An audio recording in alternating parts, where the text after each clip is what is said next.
सामने आते हैं, गौ के साथ जो है अत्याचार के मामले लगातार सामने आते हैं।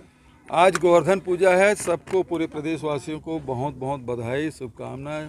किसान, गौपालक आज गौवंश की पूजा भी करते हैं और खिचड़ी खिलाते हैं। सोहई बांधने का काम होता है, बाजे गाजे के साथ सब इसका आयोजन होता है। जहां व्यक्तिगत अपने घरों में करते हैं, वहीं सामूहिक रूप से गांव में भी इसका आयोजन होता है और सभी गांव के लोग, सभी महिला पुरुष बच्चे सब आते हैं और बाजे गाजे के साथ पटाखा फोड़ते हुए सब आते हैं। तो आज सबको बधाई, शुभकामना। गौठान हम लोगों ने शुरू किया था, इस सरकार ने बंद कर दिया है। उसका उद्देश्य पर्यावरण को भी बचाना है, गौवंश को भी बचाना है और साथ ही फसल को भी बचाना है। तो एक काम से हम लोग एक तीर से कई निशाना साधते हैं, बोल रहे हैं, उसी प्रकार से ये गौठान हम लोगों ने बनाया था। और अभी किसानों से यही अपील करूंगा कि अब फसल कटाई सामने है, पैरा ज़रूर दान करें गौठानों में, ताकि आपके ही मवेशी, गांव के जो मवेशी, उसको चारा मिल सके। साथ ही आवारा पशु के रूप में जो फसल चराई होती है उससे भी बचाया जा सकता है। और पैरा जलाएंगे तो प्रदूषण भी होगा, तो उससे भी बचत होगा।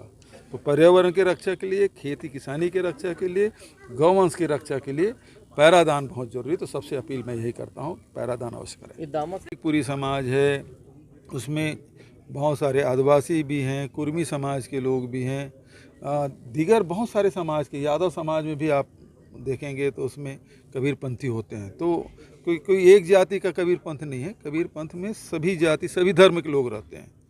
तो कबीर के जो संदेश है उसके उलट यहाँ व्यवहार हो रहा है, तो ये बहुत ही चिंताजनक है। कांग्रेस बनने की बात तो छोड़ दीजिए, स्वीकृत हुआ हो तो बता दो। और वो कहीं स्वीकृत हो के काम शुरू, जब स्वीकृत नहीं हुआ तो काम शुरू नहीं हुआ, काम शुरू नहीं हुआ तो उसका लाभ नहीं मिलेगा। गौठान खाली पड़े हुए हैं, बहुत सारे गांव में सब संचालित भी कर रहे हैं। तो मैं तो सभी किसानों से कहूँगा, क्योंकि पिछले समय जब बात हुई थी, किसान बोले कि यदि हम वहाँ गाय बैल भैंस वगैरह इकट्ठा कर भी दें तो चारा की व्यवस्था नहीं है। इसीलिए मैं सबसे अपील कर रहा हूँ कि अब ये अवसर आया है कि सब आप पैरा इकट्ठा करके रखें, ताकि आप अपने फसल को बचा सकें। 4 दिन में 6 हत्याएँ हुई है और रायपुर राजधानी से लगा हुआ पुराना रायपुर ज़िला ही कहें कि अभी बलौदाबाजार ज़िला पड़ेगा, दामाखेड़ा, वहाँ जिस प्रकार से आश्रम में घुस के जिस प्रकार से दुर्व्यवहार किया गया, फटाके फोड़े गए, दहशत फैलाने की कोशिश की गई, और ये जो दुस्साहस है इस सरकार में हुआ है, ये सरकार के लिए एक काला धब्बा है। आज तक के देखें कि सरकार बनने के बाद आदिवासी फर्जी एनकाउंटर में मारे जा रहे हैं, सतनामी लोगों को जेल में ठूसा जा रहा है, साहू समाज के 167 लोगों के खिलाफ FIR दर्ज है। वहीं चाहे सूरजपुर की घटना कहें, चाहे बलरामपुर की घटना कहें, लगातार प्रदेश में कोई वर्ग अब सुरक्षित नहीं है। प्रकाश मुनि नाम साहब बड़े प्रतिष्ठित हैं छत्तीसगढ़ में, अब वहाँ जाके हमला करने का दुस्साहस कर रहे हैं।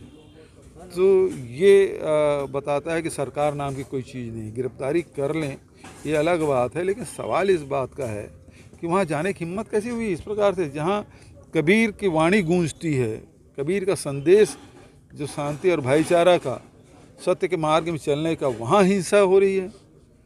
और विष्णुदेव सरकार के चलते हो रहा है। तो ये तो बेहद चिंताजनक स्थिति है।